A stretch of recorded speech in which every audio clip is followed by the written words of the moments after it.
నమస్కారం. ప్రతిధ్వనికి స్వాగతం. బెట్టింగ్ భూతం యువత ప్రాణాలు తీస్తుంది. సూసైడ్ ప్రివెన్షన్ డిస్ట్రెస్ నంబర్కు వెల్లువెత్తుతున్న బాధితుల కాల్స సాక్షిగా కలవరపెడుతున్న చేదు నిజమిది. ఒకదాని వెంట మరొక విషాదం. బెట్టింగ్, గేమింగ్, గ్యాంబ్లింగ్ పేరు ఏదైనా ఆన్లైన్ ఆటలు చాలామంది యువత ప్రాణాల మీదకి తెస్తున్నాయి. అడ్డదారుల్లో డబ్బు సంపాదించాలి, రాత్రికి రాత్రి సంపన్నులు కావాలనే అత్యాశ చివరికి వారిని తుదముట్టిస్తుంది. జోదం అనే వ్యసనానికి లోనైన వాళ్ళు లోన్లు తీసుకుని మరీ ఆడుతున్నారు. ఉన్నదంతా తగలేస్తున్నారు. వేలు లక్షల రూపాయలు నష్టపోయి అప్పులు తీర్చే దారి లేక బలవన మరణాలకు పాల్పడుతున్నారు. Betting, gaming, gambling, online loan యాప్లు వీటన్నింటి విషయంలో దేశమంతటా ఒకే విధానం ఉందా? ఒక్కో రాష్ట్రంలో ఒక్కో పాలసీ ఉందా? దీనిపై కేంద్ర నియంత్రణ ఉంటుందా? తెలుగు రాష్ట్రాల పరిస్థితి ఏంటి? ప్రాణాంతక ఆటల నుంచి రక్షణ ఎలా? ఇది పూర్తిగా ప్రభుత్వాల బాధ్యతేనా, లేకపోతే స్వీయ జాగ్రత్తలు ఏం తీసుకోవాలి? ఇదే అంశంపై నేటి ప్రతిధ్వని. మన చర్చలో పాల్గొంటున్న వారు నల్లమోతు శ్రీధర్ గారు, సైబర్ నిపుణులు, అలాగే డాక్టర్ మనీష్ గారు, cyber crime investigator, centre for research on cyber intelligence and digital forensics, Sai Teja Kaveti గారు, సుప్రీంకోర్టు న్యాయవాది. దీనికి సంబంధించి చర్చలోకి వెళ్లే ముందు ఒక్కసారి కొన్ని దురాఘాతాలకు సంబంధించి ఏ విధంగా బెట్టింగ్ యాప్లు ప్రజల యువత ప్రాణాలు తీస్తున్నాయో ఆ వార్తలను ఒకసారి చూద్దాం. ఇది తెలంగాణలో జరిగినటువంటి నర్సాపూర్కు సంబంధించిన వార్త. పేద తండ్రి ఆశల్ని చిదిమేసిన బెట్టింగ్ భూతం. తండ్రి ఇచ్చిన నగదుతో పాటు అప్పు చేసి మరీ బెట్టింగ్ యాప్లో పెట్టి ఓ యువకుడు నష్టపోయాడు. అతను ఉరేసుకుని బలవన్మరణానికి పాల్పడ్డాడు. ఆ తల్లిదండ్రులు తీవ్ర ఆవేదనకు లోనయ్యారు. అలాగే ఇలాంటిదే మరొక వార్త ఉంది. ఇది ఆంధ్రాలోని వెలుగోడుకు సంబంధించిన వార్త. కుమారుడి వ్యసనం తల్లిదండ్రులకు మరణశాసనం రాసింది అని చెప్పి ఈ వార్త. ఇది ఖర్చుకు వెనకాడకుండా డిగ్రీ చదవడానికి బెంగళూరుకు పంపించారు. అడిగినంత డబ్బు కూడా ఇచ్చారు. ఆ డబ్బుతో కుమారుడు ఆన్లైన్ బెట్టింగ్లకు అలవాటు పడ్డాడు. జోదం వ్యసనంగా మారడంతో కోట్ల రూపాయల అప్పులు చేశాడు. కుటుంబ పరువు పోతుందని ఆస్తి మొత్తం అమ్మినా కూడా అప్పులు తీరకపోవడంతో రుణదాతల ఒత్తిళ్లు అధికమై ఆ తల్లిదండ్రులు బలవన్మరణానికి పాల్పడ్డారు.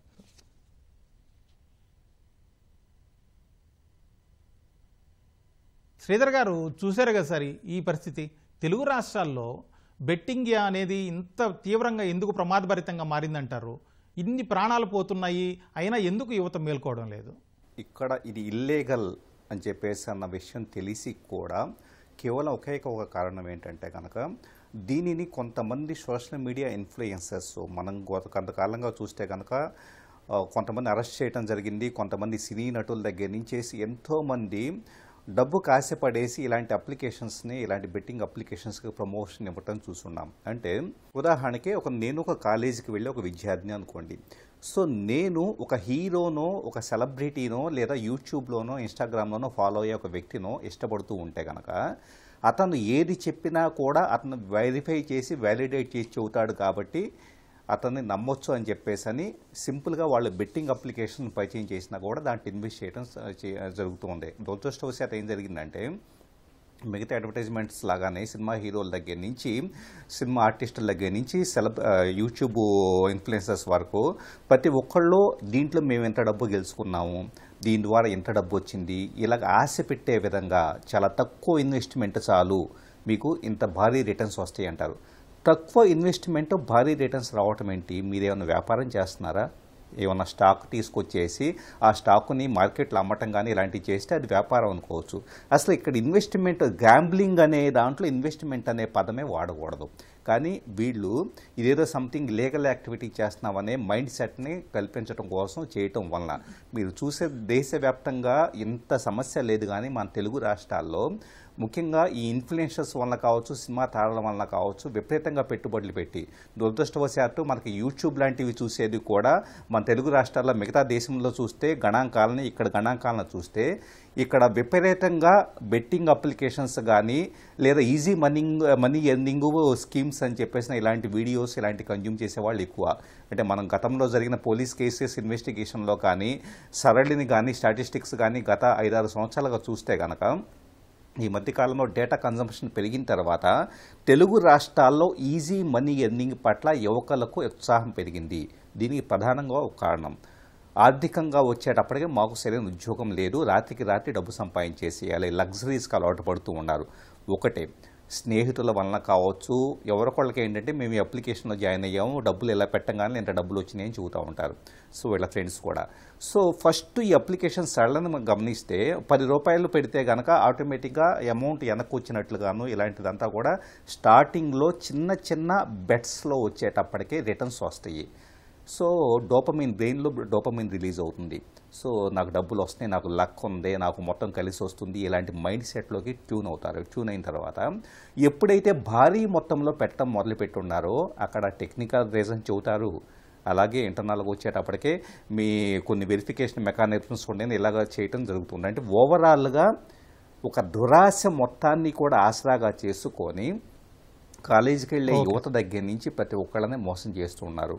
మనీష్ గారు, ఇప్పుడు ఏటికేడు చూస్తే బెట్టింగ్ యాప్లు అనేటివి దానికి సంబంధించిన దుష్పరిణామాలు చాలా కలవరపెడుతున్నాయి. దానికి సంబంధించిన వార్తలు గత 2-3 ఏళ్లలో చూస్తే ఆన్లైన్ గేమింగ్, గ్యాంబ్లింగ్ యాప్లు ఎంత వేగంగా విస్తరించాయంటారు? చూసుకున్నట్టయితే సార్, ఆల్మోస్ట్ 200 నుంచి 300% of increasing of betting apps, gambling and casino related applications అనేది పెరిగిపోయింది సార్. సో ఇప్పుడున్న పరిస్థితులలో మనము పురాణాల నుంచి వెళ్ళి తీసుకున్నట్లయితే మహాభారతం దగ్గర నుంచి వెళ్ళి చూస్తున్నాం, జూదం చెడ్డది, జూదం వల్ల రాజ్యాలు కోల్పోయిన వాళ్ళు ఉన్నారు, పర్సనల్ లైఫ్లు కోల్పోయిన వాళ్ళు ఉన్నారు.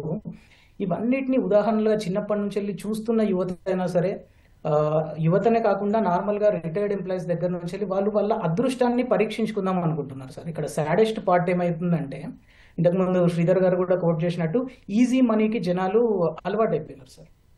సో ఈ ఈజీ మనీ ఎప్పుడైతే అలవాటు అయిపోయినారో జనాలు, ఆన్లైన్ సోషల్ మీడియా యొక్క ఇన్ఫ్లుయెన్స్ పెరిగిపోవడం వల్ల, not only social media sir, ఇప్పుడు మనం చూసుకున్నట్టయితే బయట రైల్వే స్టేషన్లలో, దాని తర్వాత బయట ఫ్లైఓవర్స్ దగ్గర హోర్డింగ్స్లలో కూడా బెట్టింగ్ యాప్ల యొక్క ప్రమోషన్ అనేది జరుగుతూ ఉంది. సో మనం కొన్ని నెలల కింద చూసుకున్నట్లయితే తెలంగాణలో ఒక sensation case Panjagutta police station వాళ్ళు రిజిస్టర్ చేసారు. చాలా మంది ఇన్ఫ్లుయెన్సర్లకు వాళ్ళు నోటీసులు ఇచ్చి పిలవడం జరిగింది.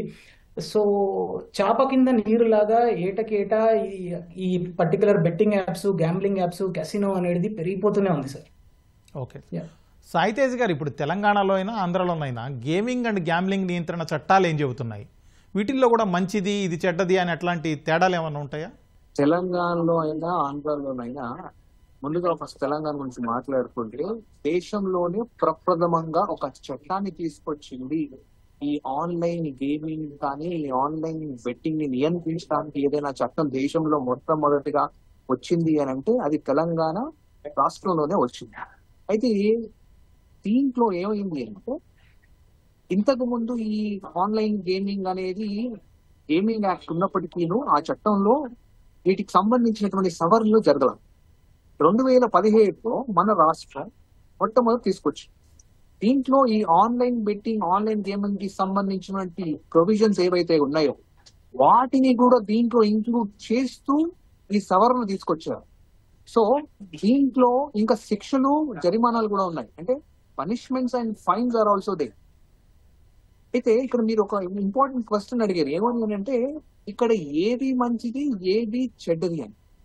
చట్టపరంగా ఇది మంచిది, ఇది చెడ్డది అన్న స్పష్టమైనటువంటి అంశం దీంట్లో లేదు. కాకపోతే న్యాయస్థానాలు 2 అంశాలను నార్మల్ గా గుర్తిస్తుంటాయి అన్న.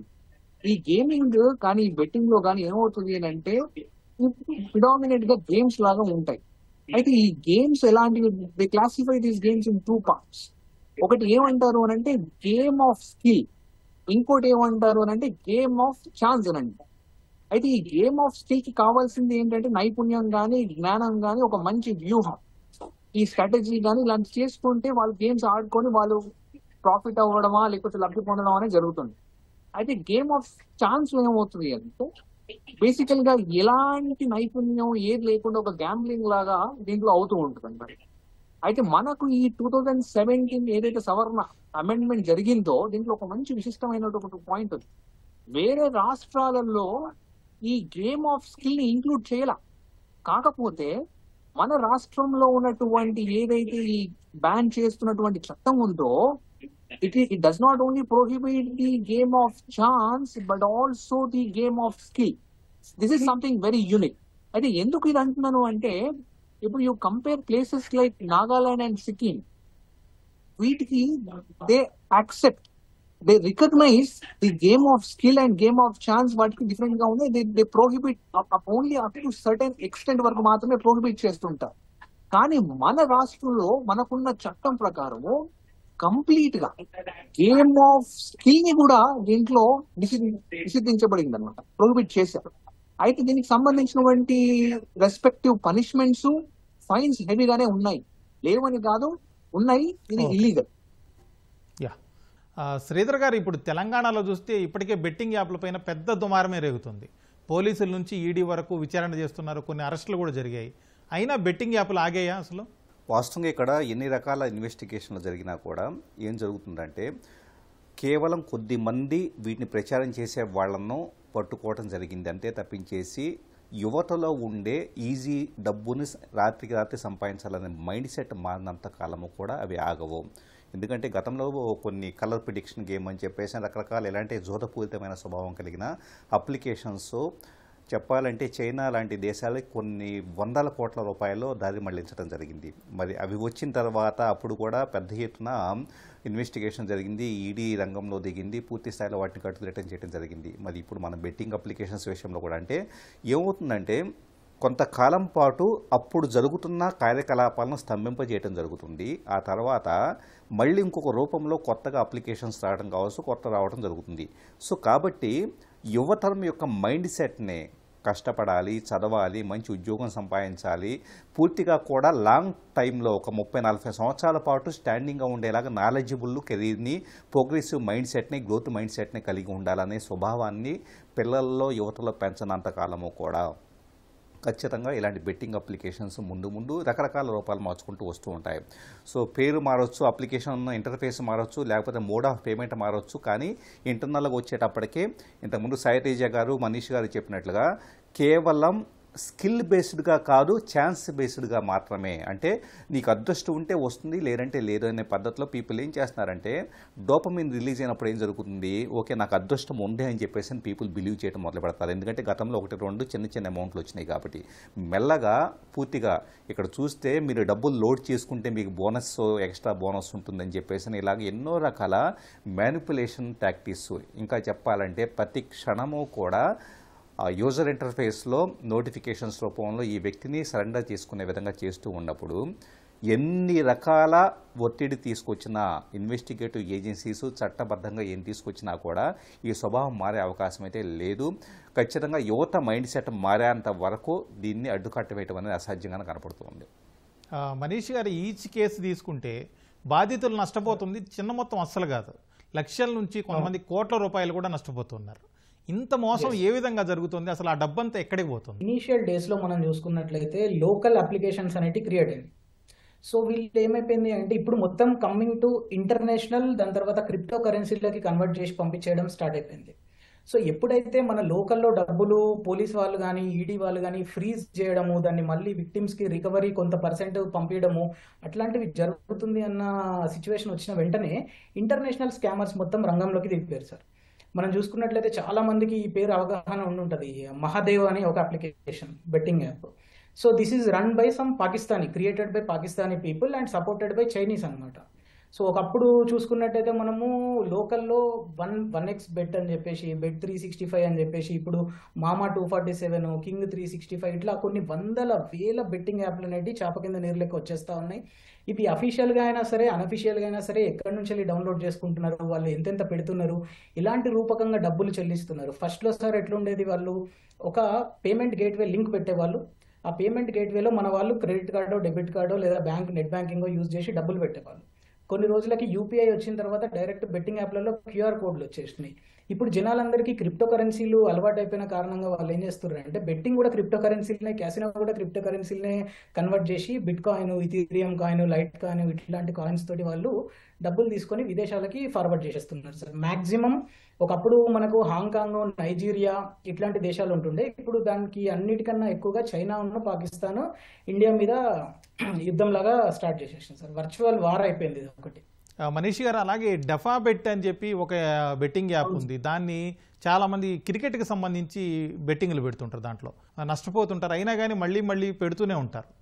ఎందుకు అంతగా అడిక్ట్ అయిపోతున్నారు అసలు? ఒక saddest incident I wanted to share with you sir. ఏంటంటే ఇదే డఫాబెట్ అనే ఒక అప్లికేషన్లో ఒక ఎంప్లాయీ, ఎస్బీఐ బ్యాంక్కి సంబంధించిన ఎంప్లాయీ, ఇది కేసు వచ్చేసి మంతనిలో జరిగింది సార్. సో అబ్బాయి ఏం చేసిండంటే బ్యాంక్లో ఎవరైతే ఫిక్స్డ్ డిపాజిట్స్ చేసుకొని ఉన్నారో, సో ఆ ఫిక్స్డ్ డిపాజిట్లలో ఉన్న అమౌంట్ని వాళ్ళకి తెలియకుండా అందులో ఫోన్ నెంబర్ను మార్చేసి ఆ ఫిక్స్డ్ డిపాజిట్లో ఉన్న అమౌంట్ అన్నింటినీ ఇతను బెట్టింగ్ యాప్లో డఫాబెట్ అనే ఒక అప్లికేషన్లో పెట్టి అన్ని లాస్ అయిపోయి సూసైడ్ చేసుకొని ఉరేసుకొని చనిపోయిన ఇన్సిడెంట్ అనేది రిపోర్ట్ అయి ఉంది. సో ఈ డఫాబెట్ అనే కాకుండా చాలా రకాల బెట్టింగ్ యాప్స్ సార్, చాలా మంది యువత సూసైడ్ చేసుకుంటా ఉన్నారు. అలవాటు సార్, స్టార్టింగ్లో వాళ్ళు లక్కును పరీక్షించుకుందాం అన్నప్పుడు ఫస్ట్ స్టార్టింగ్ కొన్నిసార్లు డబ్బులు ఇస్తారు. వీడు ఒక 4,000 పెట్టిండంటే వాళ్ళకి 8,000 10,000 ఇస్తారు. దాని తర్వాత సెకండ్ ఛాన్స్ 25,000 పెట్టిండంటే నెక్స్ట్ 35,000 ఇస్తారు. ఎప్పుడైతే పెద్ద అమౌంట్లు 2 లక్షలు 5 లక్షలు 10 లక్షలు పెట్టడం స్టార్ట్ అవుతుందో ఇమ్మీడియట్లీ వీళ్ళు ఓడిపోతారు సార్. సాయితేజ్ గారు, ఇప్పుడు బెట్టింగ్ యాప్ల్లో సెలబ్రిటీల వివాదాన్ని చూస్తే ఒకసారి మేము అనుమతి ఉన్న వాటికి లేకపోతే అలాగే అనుమతి ఉన్న ప్రాంతాల్లోనే పబ్లిసిటీ ఇచ్చాం, ప్రమోట్ చేసామని చెప్పి వాళ్ళు చెబుతున్నారు. ఒకవేళ నిజంగా అది వాళ్ళు చెప్పింది నిజమే అయితే ఒక చోట తప్పైంది ఇంకొక చోట ఎలా ఒప్పు అవుతుంది? ఇప్పుడు ఈ గేమింగ్ ఏదైతే ఉందో this falls in the state list. State list లో ఉన్నప్పుడు ఏమవుతుంది అంటే ఆ రాష్ట్రాలు వాటికి సంబంధించినటువంటి వాటికి అనుగుణంగా వాళ్ళకి ఏదైతే కరెక్ట్ అనిపిస్తుందో దాని ప్రకారం వాళ్ళు ఒక చట్టాన్ని నిర్మించుకునేటటువంటి వసతి మనకు కాన్స్టిట్యూషన్ కల్పించింది. సో ఇది ఒక స్టేట్ సబ్జెక్ట్ అవుతుంది.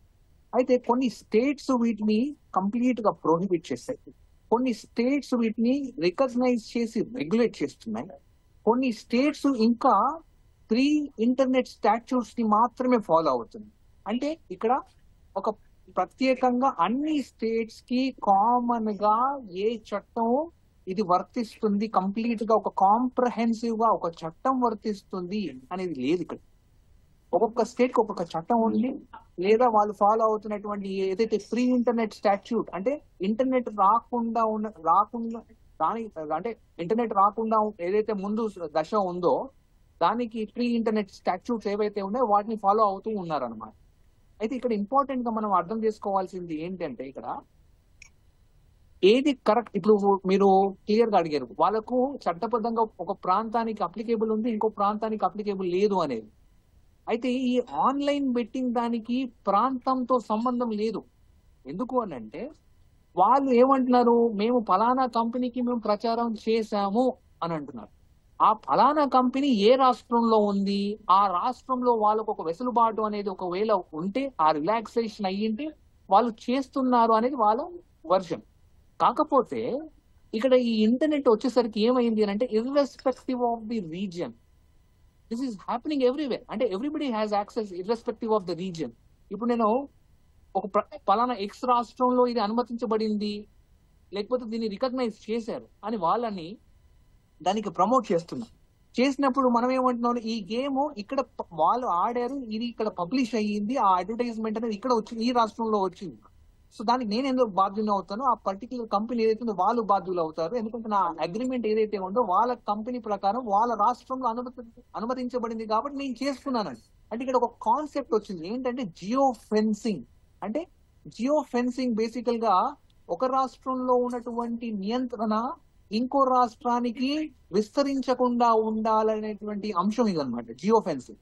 ఈ geo fencing with respect to the statutes అనేది కొంచెము రిస్ట్రిక్ట్ అయిపోయి, అంటే దాన్ని ఫుల్లీ ఫంక్షనల్ కాకుండా ఉండేసరికి వాళ్ళు ఆ ల్యాబ్స్ ఏదైతే లీగల్ గా ఆ లకున ఉందో దాన్ని వాళ్ళు యూజ్ చేసుకొని ఈ డిఫెన్స్ ని తీసుకోవడం జరుగుతుంది.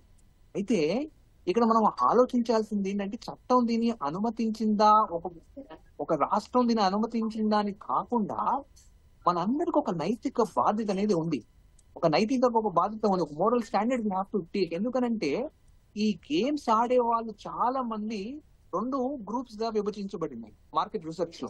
ఒకటి హై ఇన్కమ్ గ్రూప్స్, ఇంకోటి లో income groups.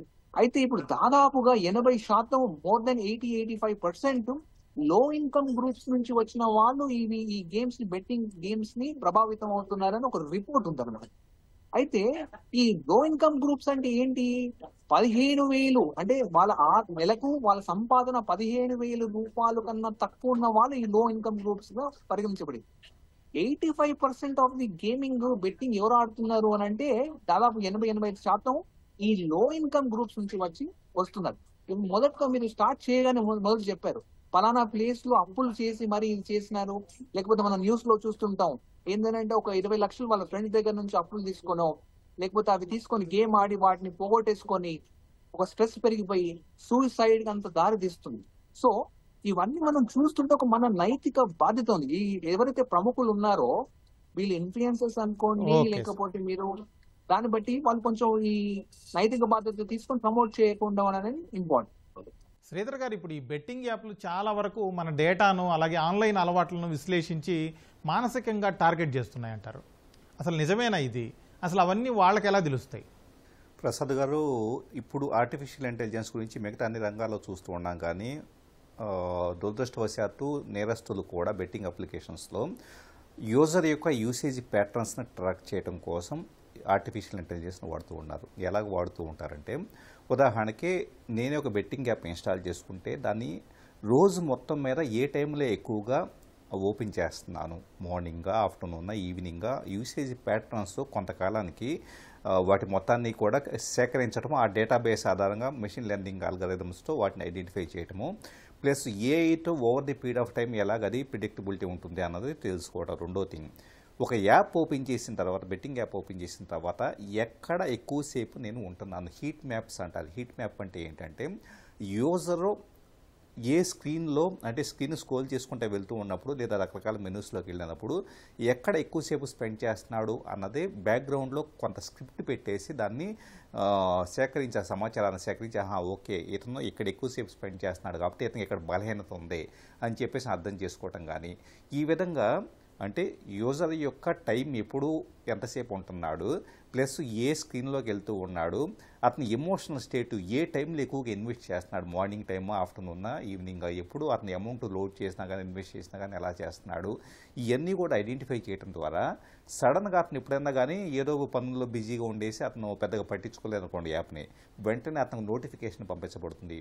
So you are losing a chance to win అని చెప్పేసి ఈ టైప్ ఆఫ్, అంటే అతన్ని మళ్ళీ ఈ వ్యసనముకు లాగే విధంగా అతని పాత యూసేజ్ ప్యాటర్న్స్ని బేస్ చేసుకొని అతను ఎప్పుడైతే లోగా ఉంటాడో ఆ టైంలో నోటిఫికేషన్స్ పంపిస్తూ ఉండటం. కానీ ఇలా చేసినప్పుడు ఏమవుతుందంటే, ఈ ఊబిలో నుంచి బయటకు రావాలని అతను ప్రయత్నించినా కూడా మానసికంగా ఇంకా ఏదో ఛాన్స్ ఉంది, ఇంకా ఏదో సంపాదించుకునే అవకాశం ఉంది అని చెప్పేసి అని చివరకు పూర్తిగా సూసైడ్కి వెళ్ళేంత వరకు, ఎక్కడో డబ్బులు తీసుకొచ్చేసి పెట్టేంత వరకు మోసం జరిగే విధంగా చేస్తూ ఉన్నాయి. కాబట్టి టెక్నాలజీని మరింత దారుణంగా ఉపయోగించి అతని మానసిక స్థితిని అర్థం చేసుకోవడానికి ఇక్కడ వాడటం వలన ఈ ప్రాబ్లమ్స్ వస్తూ ఉన్నాయి. కాబట్టి ఈ యాప్స్ ఇన్స్టాల్ చేసుకున్న వాళ్ళు నిజంగా సైకలాజికల్గా మైండ్ గేమ్ ఆడబడుతుంది అన్న విషయం అర్థం చేసుకోలేకపోతే మాత్రం ఖచ్చితంగా వాళ్ళ మీద వాళ్ళ కంట్రోల్ పోయేంత వరకు ఆడుతూనే ఉంటారు. మనీష్ గారు, ఇప్పుడు బాధితులు నష్టపోతున్న మొత్తాల్లో తిరిగి రికవరీ చేస్తున్న కేసులు, సందర్భాలు ఏమైనా ఉన్నాయా? అసలు వాటిని ఒకవేళ రికవరీ చేస్తుంటే ఎవరు ఎక్కడి నుంచి ఎలా ఆపరేట్ చేస్తున్నారు, అలాంటి వివరాలు తెలుసుకుంటున్నారా? Definitely sir. అంటే రికవరీ పర్సెంట్ చూసుకుంటే చాలా తక్కువ ఉంది సార్. అంటే 100%లో మనం చూసుకున్నట్లయితే 20 నుంచి 30 వరకే రికవరీ శాతం అనేది ఉంది. ఇది కూడా కొన్ని సినారియోలలో మాత్రమే. దట్టు కంప్లైంట్ చేసిన ప్రతి ఒక్క విక్టిమ్కి ఈ రికవరీ అనేది జరుగుతుందనేది లేదు. సో పోలీస్ వారికి కూడా వారి పరిధులు వాళ్ళకు ఉంటాయి కాబట్టి ఒక ఎక్స్టెంట్ వరకు ఎక్కడైతే క్రిమినల్స్ హోస్ట్ చేయబడుతుందో ఈ యొక్క పర్టికులర్ వెబ్ అప్లికేషన్ కానీ, లేదా వాళ్ళ సర్వర్ కానీ, లేదా వాళ్ళ ఫైర్ వాల్ కానీ విదేశాలలో ఉంటాయి సార్. కంప్లీట్లీ విదేశాలలో ఉంటాయి కాబట్టి కొన్ని లిమిటేషన్స్ అనేవి గవర్నమెంట్ ఆఫ్ ఇండియాకి కూడా ఉంటాయి. So ministry of home affairs నుంచి కొన్ని 7 వర్టికల్స్ అనేవి ఎంహెచ్ఏలో ఉన్నాయి సార్. దాంట్లో థ్రెట్ అనలిటిక్స్ యూనిట్ అని ఉంటుంది, TAU. సో వీళ్ళు దాని తర్వాత ఇప్పుడు Indian cyber crime coordination centre I4C అని చెప్పేసి, సో మైటీ, వీళ్ళందరూ ఏం చేస్తున్నారు అంటే పర్టికులర్ ఇన్వెస్టిగేషన్ ఎక్కడి వరకు వెళ్ళగలితే అక్కడి వరకు డెఫినెట్లీ వెళ్తున్నారు. దాని తర్వాత సర్వర్లను బ్లాక్ చేయగలుగుతున్నారు, ఫైర్ వాల్లను చేయగలుగుతున్నారు, అప్లికేషన్స్ని ఆపగలుగుతున్నారు, హోస్టింగ్ ఎక్కడెక్కడ జరుగుతుంది, వాళ్ళ డొమైన్లను కానీ వాళ్ళ IP అడ్రస్లను కానీ తీసుకొని ఎప్పటికప్పుడు ఇంటర్నెట్ సర్వీస్ ప్రొవైడర్ వాళ్ళకి నోటీసులు ఇచ్చి ఈ పర్టికులర్ డొమైన్ ఇండియాలో పనిచేయకుండా చేసే ఈ చర్యలు వాళ్ళు చేపడుతూనే ఉన్నారు. బట్ అంతకన్నా ఎక్కువ సార్లు అంటే మన వాళ్ళు ఒక 100 వెబ్సైట్లను బ్లాక్ చేస్తే 150 హోస్ట్ అయిపోతున్నాయి నెక్స్ట్ డేనే వేరే వేరే కంట్రీస్లో. మనం చూసుకున్నట్లయితే ఇంతకుముందు మాట్లాడుకున్నట్టు పాకిస్తాన్లో కానీ, చైనాలో కానీ, హాంకాంగ్లో కానీ, జర్మనీలో కానీ, జపాన్లో కానీ, ఐర్లాండ్లో కానీ డిఫరెంట్ ప్లేసెస్లో వీళ్ళ సర్వర్స్ అనేవి కొనుక్కొని ఇంటర్నెట్ వచ్చిన తర్వాత ఎవ్రీథింగ్ ఈజ్ ఈజీ సార్. మనం ఇండియాలో కూర్చుంటూ అమెరికాలో షాపింగ్ చేయొచ్చు, ఆస్ట్రేలియాలో షాపింగ్ చేయొచ్చు. సేమ్ అట్లనే sitting in one place, they are doing crime and they are applying this particular things in another countries అన్నమాట. సో దానివల్ల కొంత ట్రేస్ చేయడానికి ట్రాక్ చేయడానికి వీళ్ళకి ఇది పడుతుంది. కాకపోతే బ్లాకింగ్ మాత్రం చేయగలుగుతున్నారు సార్. 100% అని చెప్పలేము, కానీ ఒక్క మోస్తారులో మాత్రం Indian government is taking severe action against it. That Telugu రాష్ట్రాల్లో చూసుకుంటే ఆఫీసర్స్ చాలా వేగంగా, అంటే ఒక పర్సన్ కంప్లైంట్ ఇచ్చిన తర్వాత ఫ్రాక్షన్ ఆఫ్ సెకండ్స్లో వాళ్ళ యొక్క అకౌంట్స్, అంటే క్రిమినల్స్ యొక్క అకౌంట్స్ ఫ్రీజ్ చేస్తున్నారు. అందులో ఏమన్నా మనీ ఒకవేళ ఉండుంటే మన విక్టిమ్కి కోర్టు ప్రొసీడింగ్స్ త్రూగా వాళ్ళు రికవరీ కూడా చేపిస్తున్నారు. కానీ రికవరీ పర్సెంట్ అనేది చాలా తక్కువ సార్. మన విక్టిమ్స్ ఎవరైనా సరే, మన వ్యూవర్స్ చూస్తున్న వాళ్ళందరూ ప్లీజ్ బీ కేర్ఫుల్. విక్టిమ్స్ లక్ను పరీక్షించుకోవాలనుకున్నప్పుడు, అదృష్టాన్ని పరీక్షించుకోవాలనుకున్నప్పుడు ఒకటోసారి రెండోసారి తగలొచ్చు, కానీ డబ్బులు మొత్తం కోల్పోయిన తర్వాత పోలీస్ త్రూగా డబ్బులు రిటర్న్ రావాలంటే మాత్రం లక్ చాలా తక్కువగా ఉంటుంది ఎవరికైనా సరే. Please be careful about that. Saitej గారు, ఇప్పుడు ఈ బెట్టింగ్ యాప్లను ప్రమోట్ చేస్తున్న సెలబ్రిటీలు లేకపోతే ఇన్ఫ్లుయెన్సర్ల మీద అయితే కేసులు పెడుతున్నారు. కానీ అందుకు అవకాశం ఇస్తున్న సోషల్ మీడియా వేదికలు ఏవైతే ఉన్నాయో వాటికి ఎలాంటి బాధ్యతలు ఉంటాయి? ఈ సోషల్ మీడియా కంపెనీస్ ని చట్టపరంగా వాటిని ఎలా డిస్క్రైబ్ చేస్తారు అని అంటే ఇంటర్మీడియరీ లాగా డిస్క్రైబ్ చేస్తారు అనమాట. ఇప్పుడు మనకి ఐటీ రూల్స్ అనేవి కొన్ని ఉన్నాయి. ఐటీ రూల్స్ ప్రకారము ఈ సోషల్ మీడియా కంపెనీస్ ఏవైతే ఈ ఫేస్బుక్ లేకపోతే ఏవైతే కంపెనీస్ ఉన్నాయో వీటన్నిటిని కూడా ఇంటర్మీడియరీస్ లాగా వాటిని డిస్క్రైబ్ చేస్తూ ఉంటారు.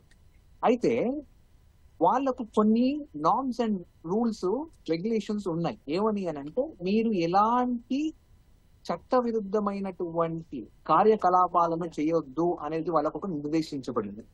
అయితే ఇక్కడ ఈ గేమింగ్ ఏదైతే ఉందో ఇది రాష్ట్రానికి సంబంధించిన సబ్జెక్ట్. అంటే యూనియన్ కి ఒక సబ్జెక్టు, నెక్స్ట్ రాష్ట్రానికి ఒక సబ్జెక్ట్. చట్టాలు మనకి రాష్ట్రపరంగా కొన్ని చట్టాలు ఉన్నాయి, హోల్ ఇండియాకి అప్లికేబుల్ అవి కొన్ని చట్టాలు ఉన్నాయి.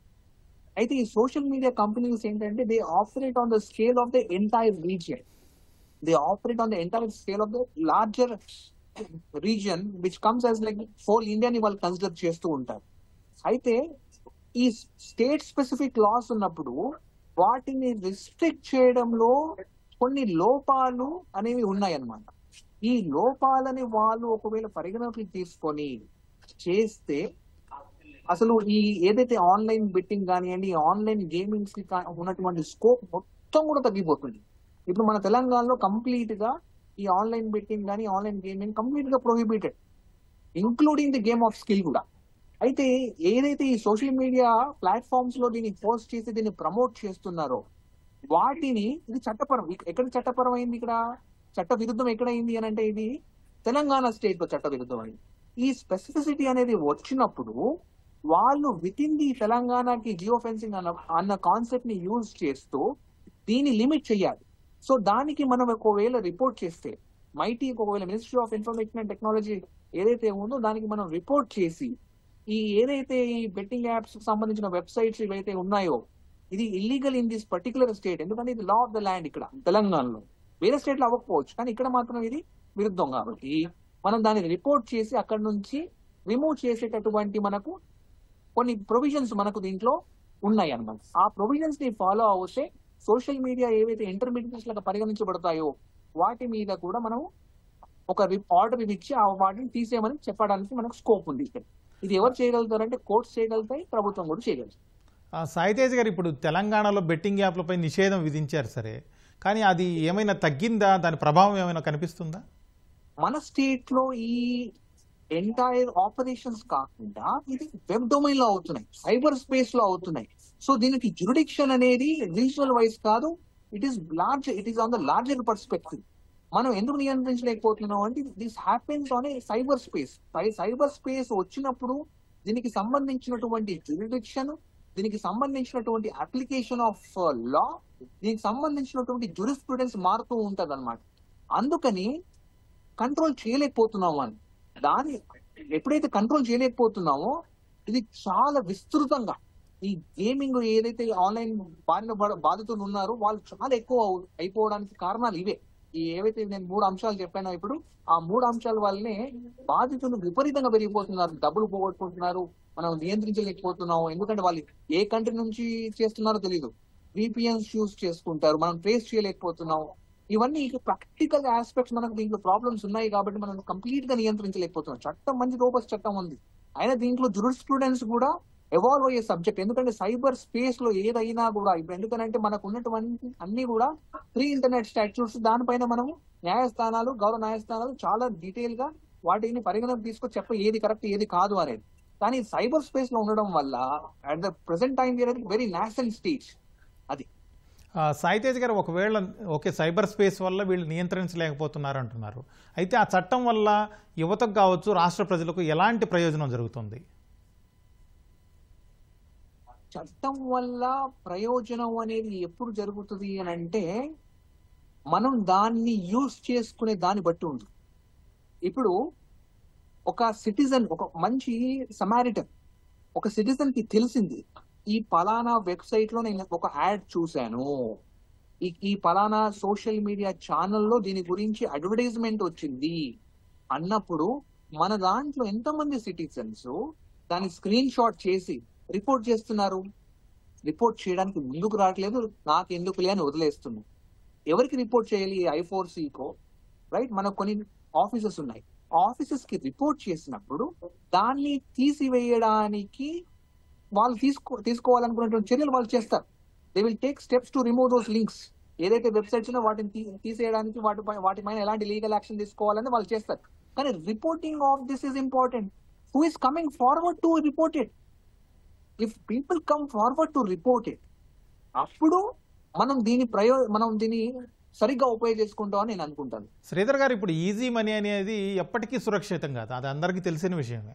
అది స్టాక్ మార్కెట్ ట్రేడింగ్ అయినా లేకపోతే ఆన్లైన్ గేమింగ్ అయినా రాత్రికి రాత్రే డబ్బులు సంపాదించాలి, కోట్లు కూడబెట్టాలి అని చెప్పి అత్యాశకు పోతే చాలా అనర్థాలకు మూలమవుతుంది. అది ఈ సత్యాన్ని ప్రజలు, ముఖ్యంగా యువత ఎందుకు గ్రహించలేకపోతున్నారు? ఒకప్పుడు ప్రోగ్రెసివ్ మైండ్ సెట్ అనేది ఉండేది. అంటే ఇంతకాలం పాటు చదువుకుంటే ఇది కంప్లీట్ చేస్తే ఒక మంచి జాబ్ వస్తే కనుక సో తర్వాత లైఫ్ సెటిల్ అవుతుంది. ఆ జాబ్ వచ్చిన తర్వాత కూడా డైనమిక్గా ఎప్పటికప్పుడు ఆ డొమైన్కి సంబంధించిన నాలెడ్జ్ పెంచుకుంటూ అక్కడ ప్లాట్ఫామ్ చేంజ్ అయినా కానీ ఏదైనా కానీ తర్వాత నేర్చుకుంటూ యూ హ్యావ్ టు ఒక 30-40 సంవత్సరాల పాటు లైఫ్లో ఒక ప్రోగ్రెసివ్ మైండ్ సెట్లో ఉండాలి, లెర్నింగ్ కర్వ్ ఉండాలి అని చెప్పేసి అని స్వభావం అనేది చిన్నప్పటి నుంచి పేరెంట్స్ దగ్గర నుంచి నూరిపోసేవాళ్ళు. ఇప్పుడు ఏమైందంటే పేరెంట్స్కి పిల్లలకి మధ్య కూడా ఒక ప్రాపర్ బాండింగ్ లేకపోవటము, సో పేరెంట్స్ చెప్పినా కూడా పిల్లలు వినిపించుకునే స్టేజ్ లేకపోవడం, అంటే పీర్ ఫ్యాక్టర్ అంటాం. అంటే బయట సమాజం అంతా కూడా పిల్లలు మిగతా వాళ్ళు వింటలేదు కాబట్టి వీళ్ళు కూడా వింటలేదు. సో వినకపోవటం వల్ల ఏమైందంటే కెరీర్ని ఎలా డెవలప్ చేసుకోవాలి, ముఖ్యంగా ఫోకస్డ్గా చదువుకుంటా ఉండి ఆ చదువు ద్వారా ఒక మంచి ఉద్యోగం వస్తే ఫస్ట్ చదివినప్పుడు స్కిల్ డెవలప్ అవుతుంది. అలాగే డెడికేషను, ఇదంతా రాత్రికి రాత్రి డబ్బులు రావు, మనం కష్టపడతా ఉంటే డబ్బులు అనేవి బై ప్రోడక్ట్. చాలామంది ఏం చేస్తున్నారంటే డబ్బులు అనేది అల్టిమేట్ అనుకుంటున్నారు. డబ్బులు బై ప్రోడక్ట్. బాగా నాలెడ్జ్ ఉండి మంచి వర్క్ చేసుకుంటా వెళ్ళి కెరీర్లు ఎదుగుతూ ఉంటే గనక దాని యొక్క ఉత్పత్తిగా బై ప్రోడక్ట్గా డబ్బులు వస్తాయి అని చెప్పేసి అనే సత్యాన్ని చెప్పలేకపోవటం అనేది, ఆ చదవటంలో ఫెయిల్ అవ్వటం అనేది జరుగుతూ ఉంది. దీంతో ఏమవుతుందంటే నాకు డబ్బులు వస్తే చాలు ఇంకా లైఫ్ సెటిల్ అయిపోయినట్లే అంటున్నారు. అసలు నువ్వు వర్క్ చేయకుండా, నీకు స్కిల్ లేకుండా, ఒక ప్రాసెస్ని ఎంజాయ్ చేయకుండా డబ్బులు వస్తే ఏం చేస్తావు? సరే వచ్చినాయి, టెంపరీగా వచ్చినాయి, ఓకే. ఆ తర్వాత అవి వచ్చినవే అంత ఈజీగా పోతాయి.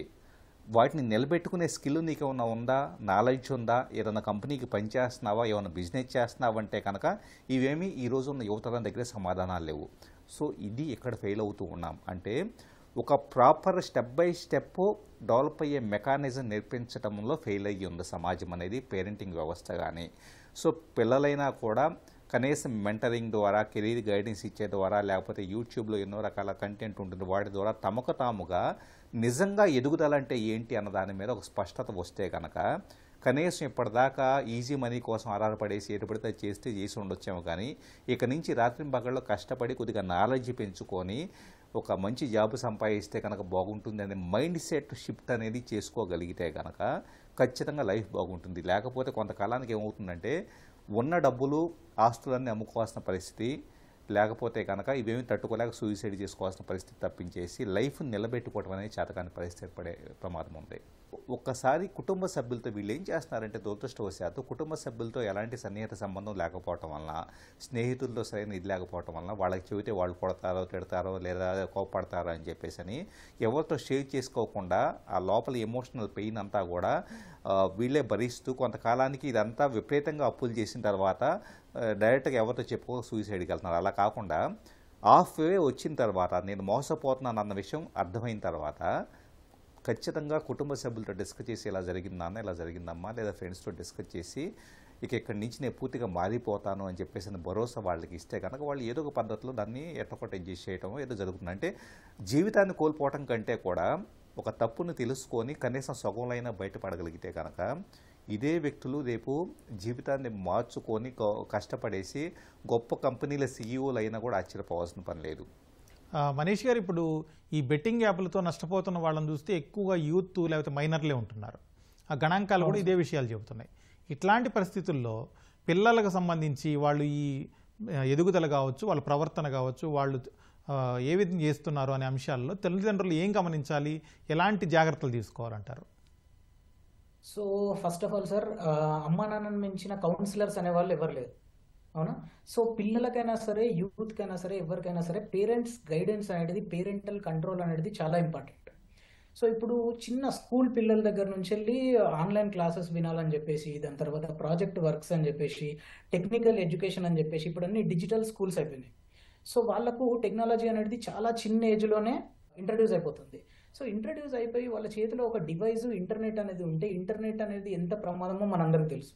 సో చిన్న పిల్లల మైండ్ సెట్స్లో సో ఎట్లాంటి ప్రభావం పడుతుంది అనేది ఎప్పటికప్పుడు పేరెంట్స్ అబ్జర్వ్ చేయాలి. ఐదర్ ఫాదర్ ఆర్ మదర్, ఎవరికి ఇంటర్నెట్కి సంబంధించిన అవగాహన ఉంటే వాళ్ళు, ఒకవేళ తల్లిదండ్రులు ఇద్దరు అన్ఎడ్యుకేటెడ్ అయి ఉండి వాళ్ళకు ఒకవేళ పిల్లలు ఏం చేస్తున్నారో తెలుసుకోలేకపోతే వాళ్ళ కజిన్స్ కానీ చుట్టుపక్కల వాళ్ళు కానీ ఎవరో ఒకళ్ళతోటి మాత్రం వీళ్ళు రోజు ఎన్ని గంటలు ఆన్లైన్లో ఉంటున్నారు, ఏం చేస్తున్నారు, ప్రతిదాన్ని అబ్జర్వ్ చేసుకుంటూ వాళ్ళకి ఎలాంటి ప్రాబ్లమ్స్ రాకుండా, పిల్లలు ఎలాంటి రాంగ్ స్టెప్స్ తీసుకోకుండా ఎప్పటికప్పుడు పేరెంట్స్ అనేది చూసుకుంటా ఉండాలి sir.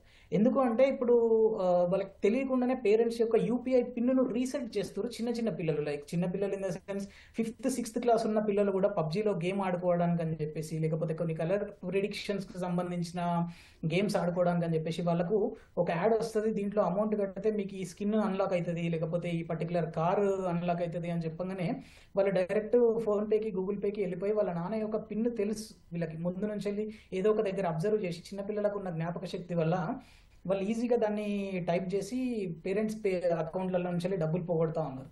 But coming to intermediate, దాని తర్వాత ఇంజనీరింగ్ అయిపోయిన వాళ్ళు any degree holders, so Sridhar గారు, దాని తర్వాత సాయితేజ గారు వీళ్ళందరూ చెప్పినట్టు యూత్ ఎప్పుడైతే ఈ టెక్నాలజీకి బాధితులు లైక్ ఎడిక్షన్ అయిపోయినరో వాళ్ళు కంపల్సరీ కొంచెం చిన్న అమౌంట్లు అయినా సరే అప్పు చేసి లోన్ యాప్లలో, బెట్టింగ్ యాప్లలో తీసుకొని పాన్ కార్డులు, ఆధార్ కార్డులు అందులో పెట్టి సో చాలా రుణాలు తీసుకొని మరీ పోగొట్టుకుంటా ఉన్నారు. పేరెంట్స్ అనేవాళ్ళు కంపల్సరీ వాళ్ళ ఫైనాన్షియల్ స్టేటస్ను గమనిస్తూ ఉండాలి.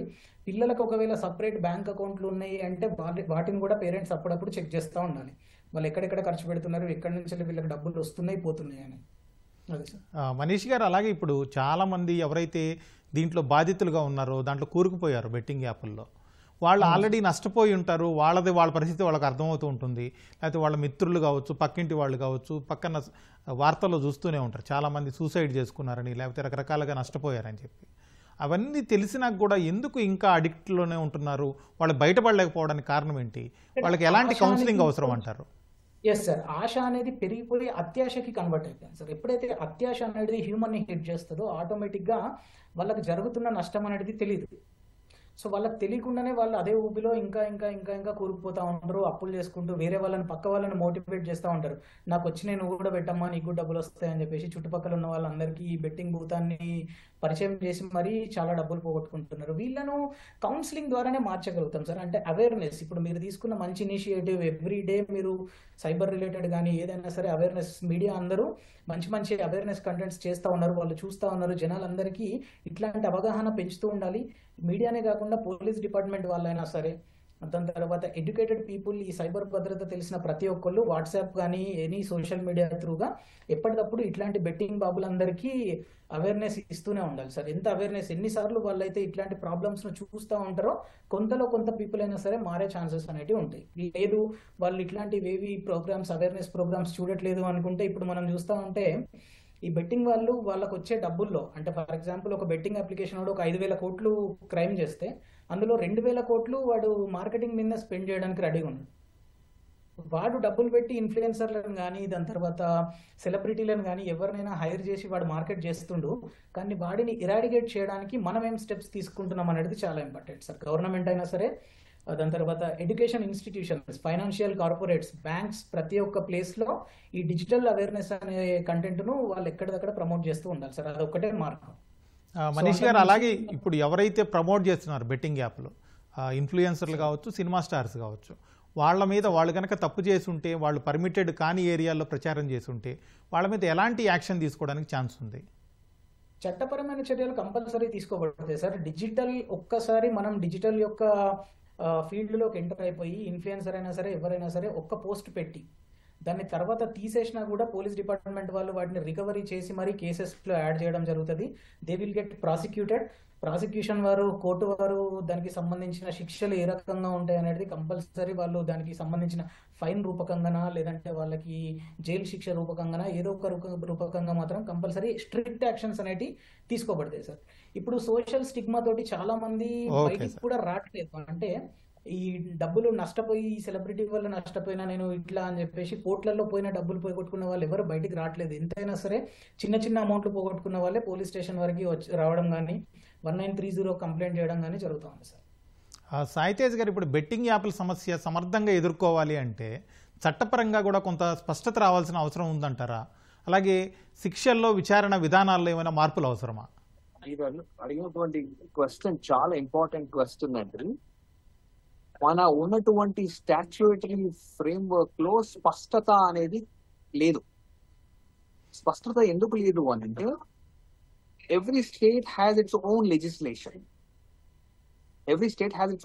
ఇంతకుముందు చెప్పినట్టు ఈ పర్టికులర్ ఏరియాలో ఒక లెజిస్లేషన్ చేయాలి అనేది స్టేట్ సబ్జెక్ట్ కాబట్టి there is a divergence with respect to different states. ఈ లెజిస్లేషన్స్ ఏవైతే ఉన్నాయో ఒక్కొక్క స్టేట్ ఒక్కొక్క మినహాయింపులు, రిలాక్సేషన్స్ అనేవి ఉన్నాయి. ఇప్పుడు సిక్కిము, నాగాలాండ్, తమిళనాడు, కొన్ని స్టేట్స్, రాజస్థాన్ కొన్ని దీనిపైన ఉన్నాయి. ఈ సిక్కింలో what they are doing is they are allowing few things with some relaxation, saying that ఆ పర్టికులర్ ప్రాంతంలో మాత్రమే ఇది ఉండాలి అనేటువంటి ఒక స్టిపులేషన్ తీసుకొచ్చు. రైట్. అయితే ఇక్కడ ఈ బెట్టింగ్ ఏదైతే అంటున్నామో మనం దీంట్లో డిఫరెంట్ గేమ్స్ ఉన్నాయి. క్యాసినో అంటాము, పోకర్ అంటాము, అలా పలు డిఫరెంట్ గేమ్స్ ఉన్నాయి.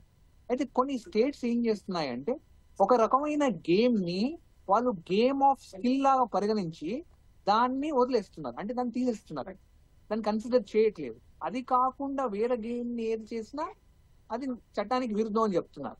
అయితే ఒక్కొక్క స్టేట్ ఒక్కొక్క గేమ్ ని కన్సిడర్ చేస్తుంది. అయితే ఇక్కడ నేనేమంటాను అని అంటే, స్పష్టత రావాలి, అందరికి ఒక సమానమైనటువంటి చట్టం ఉండాలి అని అంటే, ఇది మన యూనియన్ గవర్నమెంట్ ఒక లెజిస్లేషన్ ని ఫామ్ చేసి దాని ఒక మోడల్ యాక్ట్ లాగా తీసుకొచ్చి ఆ మోడల్ యాక్ట్ ని అన్ని స్టేట్స్ కూడా ఫాలో అయ్యేటట్టు ఒక వెసులుబాటు లాంటిది ఏదైనా ఉంటే మన states can adopt that particular law which will be uniform across the country. అయితే దీంట్లో మనం ఏం చేస్తాము అంటే, ఇలాంటి చట్టాలు వచ్చినప్పుడు మనం బేసికల్ గా ఈ మద్యం అనేది నిషేధిస్తాం. ఎవరికి 18 సంవత్సరాలు ఉన్న వాళ్ళు, ఎవరైతే వయసు తక్కువ ఉన్న వాళ్ళు ఉంటారో, 21 సంవత్సరం 18 ఇయర్స్ ఏదైతే ఉందో అలాంటి ఒక బ్రాకెట్ ని తీసుకురావాలి. అంటే ప్రోహిబిట్ చేయాలి, ఒక స్టాట్యూట్ ప్రోహిబిట్ చేయాలి. ఎవరిని ప్రోహిబిట్ చేయాలి? మనం ఇంతకుముందు ఒక పాయింట్ డిస్కస్ చేస్తాం, ఏమని, లో ఇన్కమ్ గ్రూప్స్ నుంచి చాలా మంది బాధితులు ఈ బెట్టింగ్ గేమ్స్ కు ఉన్నారు అని. అప్పుడు మనం డిఫరెంట్ టైప్స్ ఆఫ్ పీపుల్ ని ప్రోహిబిట్ చేయాలి. ఎవరెవరిని అని అంటే, ఇన్సైన్ పీపుల్. ఇప్పుడు తెలియని వాళ్ళు ఏదైనా వాళ్ళకి ఫోన్ ఇచ్చామనుకోండి, ఏదో గేమ్ ఆడి డబ్బులు ఓటేసారు అనుకోండి, ఎవరు బాధితులు? ఆ పర్సన్ బాధితులు, వాళ్ళ ఫ్యామిలీ మెంబర్స్ బాధితులు. ఇన్సైన్ పీపుల్ ఒకటి. ఇంకోటి, వీళ్ళని ఫిల్టర్ చేయడానికి మనం ఏం చేయాలి అంటే, ఎవరైతే సబ్సిడీలను పొందుతున్నారో అలాంటి వాళ్ళని కూడా మనం ప్రొహిబిట్ చేయాలి. సో ఇట్లా మనం ప్రొహిబిట్ చేస్తూ ఉండాలి. అలాగే ఒక ఏజ్ వైజ్ క్రైటీరియా తీసుకొని బిలో 21 బిలో 18 వాళ్ళని ప్రొహిబిట్ చేయాలి. ఈ జియో ఫెన్సింగ్ అనేటువంటి కాన్సెప్ట్ ఏదైతే ఇంతకుముందు చెప్పానో దాని పరిగణలోకి తీసుకోవాలి. సో ఇలాంటి పాయింట్స్ ని మనం కన్సిడర్ చేస్తే మనకు స్పష్టత వస్తుంది. ఇంకో విషయం ఏంటి, ఇంపార్టెంట్ విషయం ఏంటి అంటే ఏవైతే ఇప్పుడు శిక్షలు ఉన్నాయో ఆ శిక్షలను బాగా కఠినంగా చేయాలి. ఈ ఎవరిపైన చేయాలి, ఈ ప్రమోట్ చేసే వాళ్ళను కూడా ఈ చట్టంలోనే వాళ్ళకు అలాంటి శిక్ష వేయబడాలన్నమాట. ఈ ఓకే. ఎట్లయితే ఎక్స్ప్లిసిట్ గా ఈ చట్టంలో ఉంటుందో అది చాలా క్లియర్ గా ఉందో అనుకోండి, వాళ్ళకి అప్పుడు డిఫెన్స్ తీసుకోవడానికి ఛాన్స్ చాలా తక్కువ అన్నమాట. సోషల్ మీడియా రోల్ ఏందో కూడా క్లియర్ గా చెప్పాలి, వాళ్ళ మీద కూడా డ్యామేజెస్, ఎలాంటి డ్యామేజెస్ తీసుకోవాలి, ఇలాంటి అన్ని అంశాల మీద స్పష్టత రావాల్సి ఉంది. దీనికి సంబంధించినటువంటి ఒక మంచి ప్రాపర్ ఒక కమిషన్ ఏర్పడి వాళ్ళు దీని మీద డిస్కస్ చేసి ఒక మంచి చట్టాన్ని తీసుకొస్తే ఈ ఆన్లైన్ బెట్టింగ్ ఏదైతే ఉందో, ఈ మెనాన్స్ ఏదైతే ఉందో మనం కంట్రోల్ చేయడానికి చాలా స్కోప్ ఉంటుంది. Thank you sir. ఇది వాళ్ళ ప్రతిధ్వని. నమస్కారం.